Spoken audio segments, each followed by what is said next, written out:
نضر الله وجوها لم تزل مثل السحاب من وريد القلب تروي عند من كل الهضاب.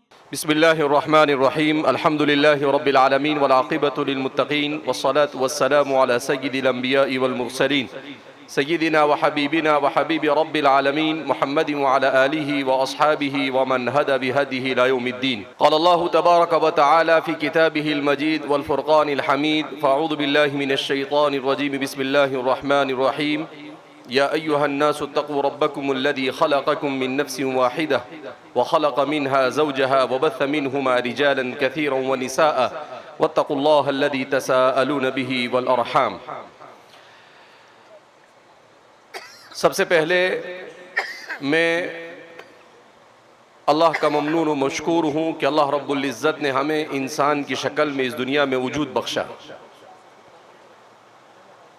اس کے بعد میں ممنون و مشکور ہوں مدرسہ خالد بن ولید، ان کے ذمہ داران اور اسٹیج پر آئے ہوئے ہمارے اس علاقے کے تمام سرکاری احباب اور تمام کے تمام منسٹری سے تعلق رکھنے والے افراد کا.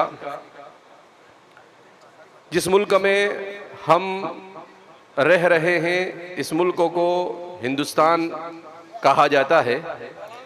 اس ملک کا سب سے بڑا امتیاز یہ ہے کہ اس ملک میں 1000 سال سے زیادہ عرصہ ہوا ہندو، مسلم، سکھ، عیسائی سب ایک دوسرے کے ساتھ بھائی چارگی کے ساتھ رہتے ہیں. یہ اس ملک کا سب سے بڑا امتیاز ہے اور اسے آج ہم اپنے اسٹیج پر اور اپنے اس پروگرام میں دیکھ رہے ہیں کہ آج بھی اس ملک میں انسانیت زندہ ہے. آج بھی اس ملک میں لوگوں میں آپس میں ایک دوسرے کا رسپیکٹ اور محبت باقی ہے. مفکر اسلام حضرت مولانا علی میاں ندوی رحمۃ اللہ علیہ وہ فرماتے ہیں کہ اس ملک پر مسلمانوں نے 1000 سال حکومت کی، مگر اس 1000 سالہ حکومت کے پورے زمانے میں کبھی بھی آپ کو ہندو مسلم جھگڑا نظر نہیں آئے گا. پورے 1000 سال میں آپ کہتے ہیں کہ میں پورے وثوق کے ساتھ یہ بات کہتا ہوں، میں تاریخ کو پڑھنے کے بعد یہ بات کہتا ہوں کہ ہم یہاں پر ہمیشہ ایک دوسرے کے ساتھ مل جل کر رہے ہیں. یہ انگریز ہے جنہوں نے ڈیوائیڈ اینڈ رول، آپس میں لڑاؤ اور حکومت کرو، اس کے ضمن میں ہمیں آپس میں جھگڑانے کی کوشش کی اور انہوں نے یہاں پر یہ نفرت کے بیج بوئے. لہذا اس ملک کا صحیح باشندہ وہ ہے جو اپنے آپ کو بھائی چارگی کے ساتھ اس ملک میں رہنے کا ذمہ دار بناتا ہے. میں نے جو قرآن کریم کی آیت کریمہ آپ حضرات کے سامنے پڑھی، اس آیت کریمہ میں اللہ کیا فرماتے ہیں؟ اے لوگو ڈرو اپنے اس پروردگار سے جس نے تمہیں ایک ہی نفس سے پیدا کیا اور اس سے ان کی اہلیہ حضرت حوا کو پیدا کیا اور پھر انہی دونوں کے ذریعے سے روئے زمین پر آباد تمام انسانوں کو بنایا. جس زمین پر ہم اس وقت رہ رہے ہیں اس زمین پر 850 کروڑ انسان ہے، مگر ان 850 کروڑ کے ماں باپ کون ہیں؟ حضرت آدم اور حضرت حوا. اگرچہ دوسری کتابوں میں کہیں پر ایدم اور کہیں پر ہیوا اور الگ الگ اس کے نام دیے جاتے ہیں، مگر دنیا کے تمام مذاہب اس بات کا اعتراف کرتے ہیں کہ سارے انسانوں کے جد امجد حضرت آدم اور حوا ہے. انہی دونوں سے اس دنیا کے اندر میں انسانوں کی نسلیں چلی ہے، جس کو قرآن نے بیان کیا وَبَثَّ مِنْهُمَا رِجَالًا كَثِيرًا وَنِسَاءً، کہ ان دونوں کے ذریعے سے ہم نے مردوں اور عورتوں کو زمین پر پھیلا دیا.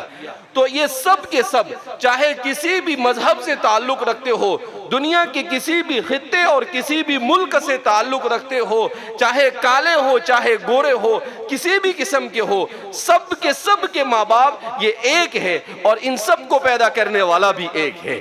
لہذا اس بنا پر ایک گھر میں جیسے آپس میں محبت اور مودت کے ساتھ رہتے ہیں، اسی محبت اور مودت کے ساتھ ہمیں اس ملک میں رہنے کی ضرورت ہے اگر ہم اس ملک کو دنیا کا سپر پاور بنانا چاہتے ہیں. تو اگر ہم یہ چاہتے ہیں کہ یہ ملک ترقی کرے تو یہ ملک محبتوں سے ترقی کرے گا۔ مفکر اسلام حضرت مولانا علی میاں ندوی رحمۃ اللہ علیہ وہ فرمایا کرتے تھے کہ جب تک کہ محبت اور درد باقی ہے انسان کے دل میں، وہاں تک کہ اس روئے زمین پر بسنے والا انسان انسان ہے، اور جس وقت انسان کے دل سے دوسرے انسان کا درد ختم ہو جائے گا، دوسرے انسان سے محبت ختم ہو جائے گی، اس وقت اگر کروڑوں انسان بھی ہو تو انہیں انسان نہیں کہا جائے گا، انہیں جانور کہا جائے گا۔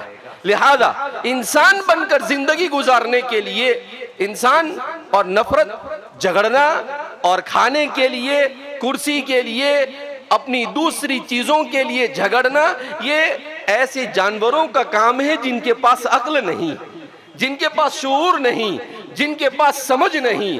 جس کو خالق اور مالک نے عقل دی ہو، جس کو خالق اور مالک نے دل دیا ہو، جس کو خالق اور مالک نے اپنے ہاتھ سے بنایا ہو، کیا وہ بھی اپنے دل میں نفرت لے کر گھوم سکتا ہے؟ کیا وہ بھی کسی دوسرے کو مارنا اور کسی دوسرے کی تکلیف کو پسند کر سکتا ہے؟ قربان جائیے میرے اور آپ کے آقا احمد مصطفیٰ محمد مجتبیٰ صلی اللہ علیہ وسلم کی ذات اقدس پر ایک موقع پر حضرت ابو موسیٰ اشعری رضی اللہ تعالیٰ عنہ فرماتے ہیں، حضور نے فرمایا تم میں سے ہر ایک کے اوپر صدقہ واجب ہے۔ تو ایک صحابی کھڑے ہوئے اور کہنے لگے، اے اللہ کے رسول صلی اللہ علیہ وسلم، ہم میں بہت سارے لوگ ایسے ہیں کہ ان کے پاس کچھ نہیں ہوتا ہے، وہ خرچ نہیں کر سکتے ہیں۔ تو آپ نے کہا کہ حلال طریقے سے کماؤ، اپنے اوپر بھی خرچ کرو، اور جو کچھ بچ جائے انسانوں کے اوپر اور اپنے دوسرے ضرورت مندوں کے اوپر خرچ کرو۔ تو پھر ایک صحابی کھڑے ہوئے اور کہنے لگے، اے اللہ کے رسول صلی اللہ علیہ وسلم، اگر کسی کے پاس ایسا نہ ہو سکے تو آپ نے کہا کہ وہ کسی ضرورت مند کی مدد کرے۔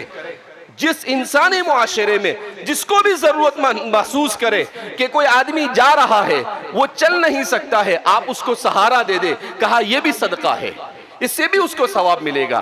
تو پھر کسی نے کہا اگر کوئی یہ بھی نہ کر سکے تو آپ صلی اللہ علیہ وسلم نے کہا کہ اپنی ذات سے اللہ کی کسی مخلوق اور کسی دوسرے انسان کو تکلیف نہ پہنچائے، اس طرح سے وہ رہے۔ آپ کی تعلیمات آپ دیکھیے کیا فرما رہے ہیں کہ یہ بھی صدقہ ہے کہ اپنی ذات سے کسی دوسرے انسان کو تکلیف نہ پہنچے، کسی دوسرے انسان کو نقصان نہ پہنچے۔ آج ہمارا معاشرہ کیسا معاشرہ ہو گیا ہے؟ نفرتوں والا معاشرہ۔ ایک دوسرے کو تکلیف پہنچانے کو ہم اپنے لیے فخر محسوس کرتے ہیں، یہ فخر نہیں ہے، یہ انسانیت سے گری ہوئی باتیں ہیں۔ لہذا اس بنا پر ہمارے اس معاشرے کو ایسی ہی ضرورت ہے جیسا کہ آج ہمارے یہاں کے ویجاپور اور اس کے علاقے کے اندر میں ہم دیکھ رہے ہیں کہ کس طریقے سے بھائی چارگی کے ساتھ ہم زندگی گزار رہے ہیں۔ اگر اسی طریقے سے پورے ملک میں زندگی گزاری گئی تو میں سمجھتا ہوں کہ اس ملک کو ترقی سے کوئی نہیں روک سکتا ہے۔ تعلیم یہ انسانی اور اسلامی معاشرے کی سب سے بڑی ضرورت ہے۔ جب تک کہ ہم تعلیم پر توجہ نہیں دیں گے وہاں تک کہ ہمارا معاشرہ یہ اچھا معاشرہ نہیں بن سکتا ہے۔ لہذا تعلیم و تربیت یہ ہمارے معاشرے کی سب سے بڑی ضرورت ہے۔ ماں باپ اس پر اپنا فوکس کرے کہ اپنے اولاد کو صحیح تعلیم و تربیت کی طرف متوجہ کرے۔ اللہ رب العزت ہم سب کے جمع ہونے کو قبول فرمائے، اور اللہ رب العزت ہر قسم کے شرور و فتن سے ہماری حفاظت فرمائے۔ والسلام علیکم ورحمۃ اللہ وبرکاتہ۔